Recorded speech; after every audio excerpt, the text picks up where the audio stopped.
من الشيطان الرجيم بسم الله الرحمن الرحيم ربي اشرح لي صدري ويسر لي أمري واحلل عقدة من لساني يفقهوا قولي الحمد لله رب العالمين ثم الصلاة والسلام على سيدنا ونبينا وحبيب إله العالمين أبي القاسم محمد اللهم صل على محمد وآل محمد وعلى آله الطيبين الطاهرين المأسومين واللعنة على أعدائهم أجمعين من الآن إلى قيام يوم الدين.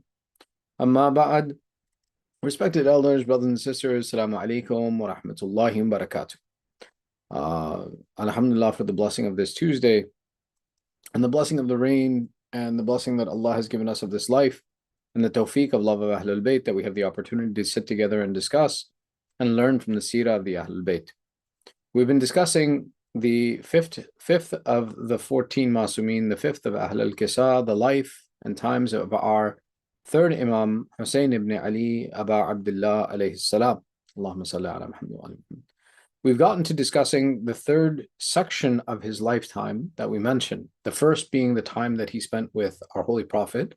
The second in the time frame where he was Imam as-Samit, under the imamat of his father Imam Ali and Imam Hassan, and now mentioning the 10 years of his imamat where he was Imam-e-Waqt. Now, traditionally, there isn't much mention of the life of Imam Hussain before the event of Karbala, and specifically this time period of 10 years, many people don't even realize. Sometimes the mistake is made to say, well, that, as soon as Yazid became the Khalifa and Imam Hussain became the Imam, they fought. No, Imam was the Imam-e-Waqt for a period of 10 full years before the Khilafat of Yazid begins. Now, these 10 years are not a period which are silent from the Imam. Actually, the Imam is very active, and there are some very important points and conversations that take place during this time period. First and foremost, we take a look and we see that it is during the Khilafat of Muawiyah that Imam begins his imamat, and he begins his khilafat in the dawr of Muawiyah because Muawiyah is the one who has Imam Hassan assassinated by his wife Joda. So the assassination of Imam Hassan takes place by the plotting of the Banu Umayyah, and with the hope that the death of Imam Hassan, who was younger than Muawiyah, would be a tool by which that people would forget the treaty between Imam Hassan and Muawiyah would be able to continue on with his process of maintaining his khilafat and passing it on to his lineage. Now, as soon as Imam Hassan passes, there was an element of the society that stepped up to Imam Hussain and tried to get him to cancel the treaty with Muawiyah. Similar to the way that the Khawarij approached Imam Ali after the Battle of Siffin and after the Treaty of Siffin was inconclusive, or even during the taking place of the Treaty of Siffin or the attempted reconciliation after Siffin, for Imam Ali to start the fighting again.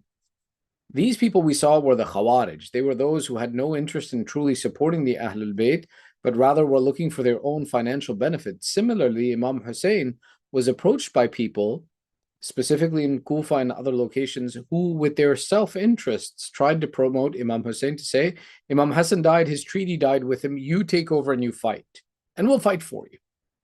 And these people really didn't love Imam Hussain. Rather, they were more interested in their own self-interest and wanted to promote their own agendas, like the Khawarij did with Imam Ali.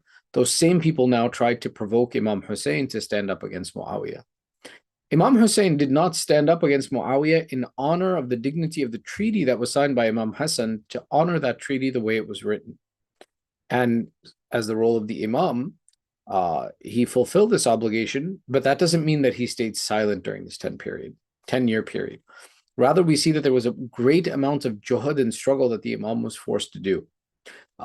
Two events that we talk about briefly in this. One takes place shortly after the shahadat of Imam Hassan, that Muawiyah tries to win over the Banu Hashim and tries to win over Imam Hussain so that Imam Hussain would neglect the treaty now and follow Muawiyah. So Muawiyah comes up with a plan. And he says, I will offer a marriage proposal between my son Yazid and the son of Abdullah ibn Ja'far. Abdullah ibn Ja'far, who is the husband of Bibi Zainab and is the cousin of Imam Hussain, is a very prominent figure in the city of Medina. And Muawiyah says he's also a prominent figure in the Banu Hashim. If I can marry my son to the daughter of Abdullah ibn Ja'far, this will create an alliance between us and the Banu Hashim, and they'll become more docile, and I'll be able to control them better. And then, for example, if tomorrow they fight me over the Khilafat of Yazid, or they refuse the Khilafat of Yazid, I'll have the excuse to say, well, he's married into the Banu Hashim, so why are you fighting me about this? He's one of you as he is one of us, and this will solve the problem. So Muawiyah, thinking he's very clever, sent the offer to have Yazid marry Kulthum, who is the daughter of Bibi Zainab and Abdullah ibn Ja'far. And he doesn't just send the marriage proposal. The governor of Medina at that time was Marwan ibn Hakam Mal'un. Marwan is the one who has given the marriage proposal, and Muawiyah says straight away, go to Abdullah ibn Ja'far and pressure him, offer him anything he wants. Make this marriage happen. So sure enough, Marwan goes to Abdullah ibn Ja'far and he says, Muawiyah has proposed marriage between his son Yazid and your daughter Kulthum. And he's promised you any dowry and to settle all your debts and to give you anything you want for this marriage. What do you say? Abdullah ibn Ja'far says, the matter of my daughter's marriage is in the hands of Imam Hussain. You have to ask him. I have no say in the matter.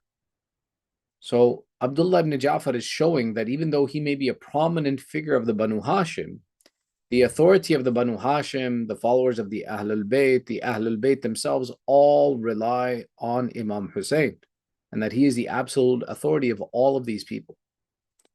So Marwan is told that if you want to propose this marriage, you have to make the proposal to Imam Hussain. If he accepts, I accept.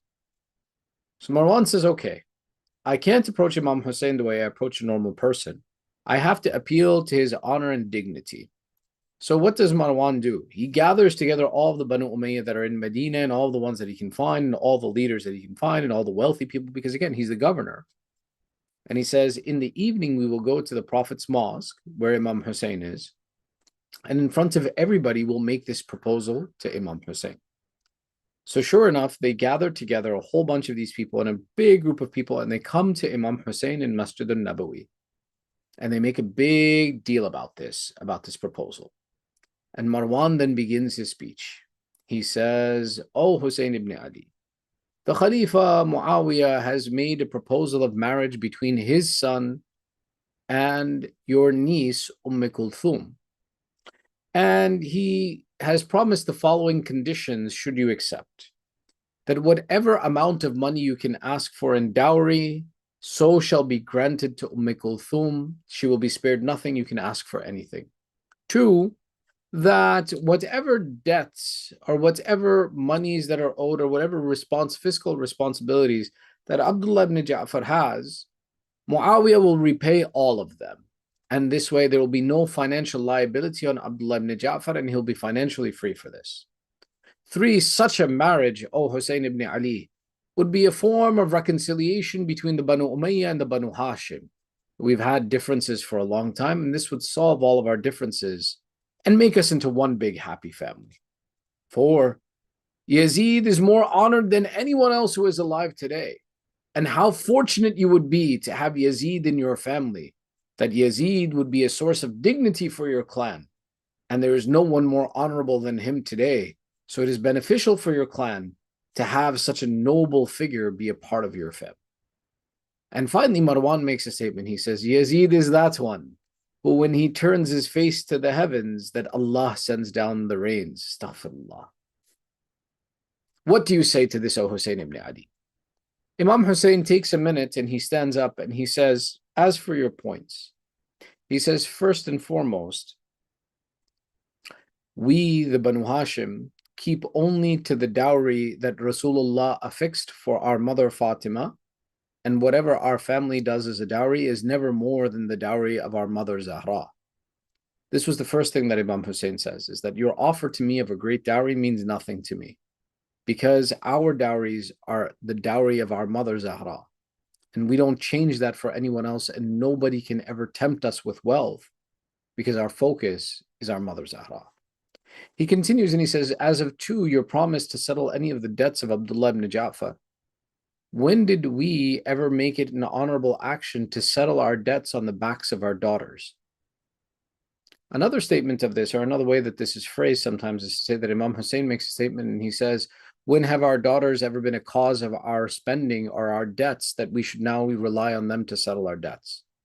The significance of this statement that Imam Hussain makes is to say that it is against the dignity of a man to rely on his women to settle his debts. So what would make you think that this would be an appropriate way for us to settle our debts? The third point that Imam makes in reply to Marwan's comment that there should be reconciliation between our clans and this marriage would join us together.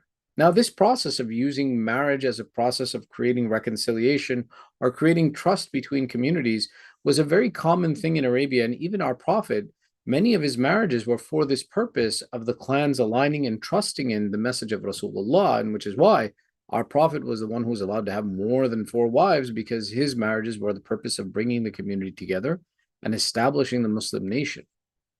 And this is what Muawiyah and Mal'un is invoking when he wants to create this marriage. And he says, this will be a source of reconciliation between us. We've had some bad blood. Muawiyah basically is trying to see if he can put off the blame of the murder of Imam Hassan, the murder of Imam Ali, the abuse of the Shia, the killing of Hujr ibn Adi, and all of the Shia of Ahlul Bayt, with the process of saying once we create a reconciliation, all that will be forgotten. Imam Hussain gives a reply, a very, very simple reply, but it's a very profound reply. He says, فَإِنَّا عَادَيْنَاكُمْ لِلَّهِ وَفِي اللَّهِ فَلَا نُصَالِحُكُمْ لِلدُّنْيَا. Imam Hussain gives this one short statement. He says, as for the process of reconciliation, our argument with you, O Banu Umayyah, our dislike of you, Banu Umayyah, is for the sake of Allah and is something that is for the love of Allah. So how can a material transaction resolve the conflict that we have that is a spiritual conflict that we have with you? The beauty of this statement is putting everything in perspective and pointing out the materialism with which that the Banu Umayyah would approach all of their affairs and the spirituality with which the Ahlul Bayt would approach all of their affairs, and showing the vast separation between the two sides. Then yeah, in a material sense, you're right. Materially, you could be right that this would be something that makes up for all of the bad things that you've done in terms of material compensation. But we were never worried about materialism. Wealth was never the concern that we had. Same way, you making an alignment with us and attempting to appease us with power isn't anything we're interested in. Our conflict with you is for the sake of Allah, that you violate the rules of Allah. There's no amount of money you can pay us that will change the fact that you are an enemy of Allah and that we will never accept you. The fourth point that Marwan Mal'un made was he said that Yazid will be a source of honor and he is a great honor for you. To be a part of your family, it'll be a great honor.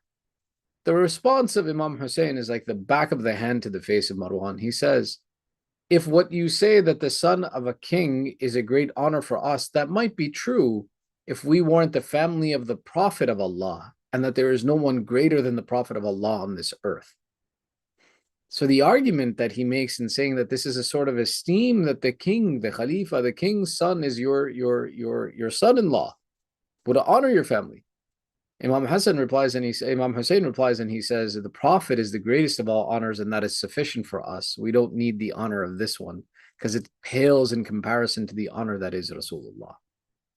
The fifth point that Marwan made, where he makes a statement, he says, Yazid is the one who, when he turns his face to the heavens, Allah sends down the rain. Imam Hussain replies and he says, that which you have described is an attribute of the Prophet and inappropriate for anyone else. And thus, therefore, what you have said is a lie. In this way, Marwan's request is rebutted answer by answer. And Imam Hussain says, and he goes even further. Imam Hussain says, as for the matter of the marriage of my niece Kulthum, I refuse this relationship and betroth her in this moment to my nephew Qasim ibn Muhammad ibn Abdullah. It's Qasim ibn Muhammad ibn Ja'far. So Abdullah ibn Ja'far, his brother Muhammad, had a son named Qasim.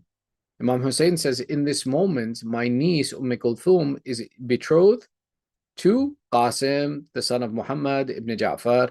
In this way, the affair of this niece, you can never approach me again because she's no longer available for marriage anymore.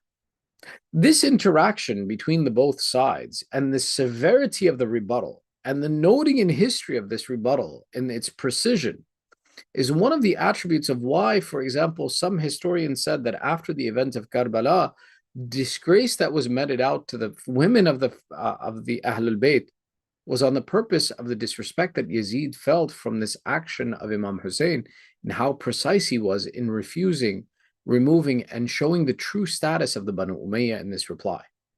Meaning that the Imam was not someone who stayed silent in the face of the abuses caused by the Banu Umayyah, which is why there is actually a very famous speech of Imam Hussain that takes place in the year 58 after Hijrah, 2 years before the event of Karbala. This speech is known as the speech of Imam Hussain in Mina. And it is a very famous speech. It is quoted in many books. It is quoted in Tuhfa al-Uqul. It is quoted in the book of Sulaym ibn Qais. It is quoted in Bihar al-Anwar and other locations as well too. In the year 58 after Hijrah, which is 8 years into the Imamat of Imam Hussain, the abuse against the lovers of Ahlul Bayt and the followers of Amir al-Mu'mineen and Amir al-Mu'mineen had gotten extremely severe. And Muawiyah, to try and close the book of Ahlul Bayt and destroy their sanctity, had sent out a series of 4 different edicts and letters issued to the community in giving them instruction to create hatred in them for the Ahlul Bayt. The first of these edicts that he had issued by this point in time was that, 1, that anyone who loves and favors Imam Ali should receive no support from the government, and that anyone who is recognized as a follower of Imam Ali and Shia of Imam Ali or lover of Imam Ali, his testimony would not be considered valid in the courts of justice of the Muslim Ummah. He didn't stop here. Shortly thereafter, he issued a second letter. And in this letter, he went even further. And he said that anyone who would receive wealth would be one that no wealth would be given to those who, for example, favor the Ahlul Bayt, and that Uthman should be raised in status of a hadith, and great hadith should be sent and studied about Uthman. Then he said, no, include and increase the wealth given to anyone who talks about the companions other than Imam Ali. And he went even further in the second letter, and he said, anyone who gives this titles and statuses of Imam Ali to the first 2 khulafa and dictates that they were truly to the first 2 khulafa would receive great reward from the Khalifa, and it would be a process of ridicule for Imam Ali and support for the other 2 people. Which is why till today, all the titles of Imam Ali have been usurped by others. That there are others who are called As-Siddiq, they are called Al-Faruq, they are called the Dhu Nurayn, the possessor of the 2 lights. These are titles of Imam Ali. Muawiyah is the one who instructed and wrote these letters that indicated for people to steal these titles from Imam Ali and give them to others. The third letter that he wrote that furthered this process of oppression against the Ahlul Bayt and followers of Ahlul Bayt is that all of the supporters of Ahlul Bayt who received salaries, stipends, or any benefit from the government should now be removed, and all of the allowances and no financial support should be offered to anyone who aligns themselves with the Ahlul Bayt, such that the only way to access the treasury or the governmental support or the governmental resources would be that you had to openly demonstrate that you had hatred for Imam Ali, na'uzubillah.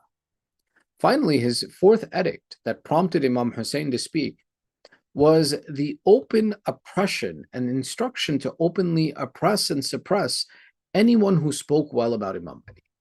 Once he went this far to try and eradicate the love of Ahlul Bayt in society, Imam Hussain, during the event of Hajj in Mina, gives a speech that is known as Khutbatul Mina, the speech of Mina. Now, the significance of this speech is that gathered in Mina were over 800 of the tabi'een, 800 of the sons of the companions of the Prophet, were present in there, 200 members of the Banu Hashim, were present in there, the leaders of society, all who have gathered at the event of Hajj. And in front of them, Imam Hussain gave a great speech. In this speech, there are 3 main sections that we mentioned that he talked about. One is the first thing that Imam Hussain does is he presents the virtues of Imam Ali. He's the one who discusses the events of Khaybar and Khandaq. He is the one who discusses the events of the virtues of all of the doors of the companions being closed to the masjid of the Prophet except for the door of Imam Ali. He discusses the great status that Rasulullah gave to Imam Ali to remind the people that even if the government is suppressing you, that know that Imam Ali is the one who had the greatest of status amongst all of those who are near the Prophet. 2, he invites the people to remember the concepts of Amr bil Ma'ruf and Nahi anil Munkar, enjoining the good and forbidding the evil. That even if the Khulafa is standing against you and telling you to make bad good and to make good bad, the bad good what? Take those who had bad characteristics and assign them good characteristics. And Imam Ali, who had good characteristics, and assign him bad characteristics. You have to refuse to do this, and that this is the responsibility of the community to stand up and the responsibility of the scholars to stand up against such an abuse and to enforce the true religion of Islam. And finally, he finishes again with an admonishment and instruction to the scholars that they need to rise up against the oppressive government and not to be under the yoke of the government. Now, some historians have taken a look at the speech that Imam Hussain gives in Mina 2 years before the event of Karbala and dictate and declare that this was the enunciation that Karbala would have to take place because of the language that the Imam uses at instructing and insisting upon the standing against the evil and against the oppressors and against those who would make bad good and make good bad. The truth is, in my opinion, and in the opinion of other scholars, that this is not anything different than the event of Karbala. This is exactly what Karbala was, and Imam Hussain was continuously enacting the principles of Karbala throughout the entirety of his life and entirety of his khilafat, such that when it necessitated that the enemy came up face to face against the Imam and threatened his life, if the Imam didn't submit, that the Imam then stood up against the oppression to ensure that he would not be forced into this position. The khutbah of Imam Hussain in the field of Mina is one of the worthy things to be studied and analyzed and understood, and to look at and to understand that Karbala is not the first time we saw the Imam stand up against oppression. Rather, the Imam was continuously enacting the standing against oppression and abuse throughout his entirety of his life, and especially in his imamat, when the abuse against the Shia and against the Ahlul Bayt had increased to a level that the Imam was forced to speak. The Imam spoke with force. The Imam spoke with authority. The Imam spoke with the conviction that was necessary to rebut and refute all of those things that were being said against the Ahlul Bayt. Which leads us to the event of Karbala. That if you notice the difference between Muawiyah and Yazid, Mal'un Yazid is the one who stood up and said that now if you don't listen to me, I will threaten your life. Whereas Muawiyah stopped short of this extreme. And this was the difference between the two of them that now precipitated the event of Karbala. Had Muawiyah gone out and threatened the life of Imam Hussain as well, that if you don't submit to my authority, I'll have you killed, or if you don't submit to the authority of Yazid, I'll have you killed, Imam would have stood up even sooner. But until he was forced in that situation that his life was threatened, he continued to fight against this process, but he fought in a fashion that was an appropriate fashion for the attacks that were being made and honored the treaty of his brother Imam Hassan. So understanding all of this is why we see that those 10 years of the imamat of Imam Hussain were significant in laying the foundation to say it's not that, na'uzubillah, the Imam was asleep for 10 years and he suddenly woke up. No, the Imam was active for 10 years. He was actively standing against and showing people the reality of the Banu Umayyah, showing them the reality of these oppressors and preaching to them the true message of Islam and working to preserve that true message of Islam. And the culmination of this life of work was the sacrifice presented in Karbala. Now, the discussion around Karbala and its history and the event of Karbala within itself is a phenomenal discourse to have in both the impact and the reality of what this war was, but it exists a little bit outside of the scope of our discussion around the brief biographies of Ahlul Bayt. We realize that at the end of this 10-year period, Imam Hussain is forced into a situation where he has to defend with his life and his family the religion of Islam to ensure that Islam cannot be corrupted and that the truth of the message of Banu Umayyah is exposed to the world. And the truth of that message was that these people are against the Prophet, against the Quran, and that they are those who would attack and kill the true representation of the Quran and true representations of Islam and the lineage of the Prophet. And the success of that message of Imam Hussain is what ensures that today we recognize who the Ahlul Bayt are, what their status is, what their position is, and we can seek their wasila to fulfill our legitimate hajat and receive their intercession on the Day of Judgment. Inshallah, next week we'll continue our discussion by beginning the discussion around our fourth Imam Ali ibn al-Hussain Zain al-Abidin, as-Sayyid al-Sajidin. Allahumma salli ala Muhammad. We end this with a dua. Nad'uka bismika al-azim al-a'zam al-a'azz al-ajall al-akram, raising our hands in dua by the barakat of this Tuesday night. We call out 10 times, Ya Allah, Ya Allah, Ya Allah, Ya Allah, Ya Allah, Ya Allah, Ya Allah, Ya Allah, Ya Allah, Ya Allah, Ya Mahmud bihaqqi Muhammad, Ya A'la bihaqqi Ali, Ya Fatir as-samawat bihaqqi Fatima, Ya Muhsin bihaqqi al-Hasan, Ya Qadim al-Ihsan bihaqqi al-Husayn. Oh Allah, accept a small ibadat from us. Ya Allah, give the thawab of this discussion, this mention of Ahlul Bayt to our marhumin and all those who are in need of dua. Oh Allah, by the right of this Tuesday night, by the right of the mention of the 14 Masoomeen, by the right of the learning of the status of the Ahlul Bayt, fulfill our hajat. Those amongst our families, our communities, the mu'mineen who are suffering through sickness and disease, give shifa and health and safety to all the mu'mineen wherever they are.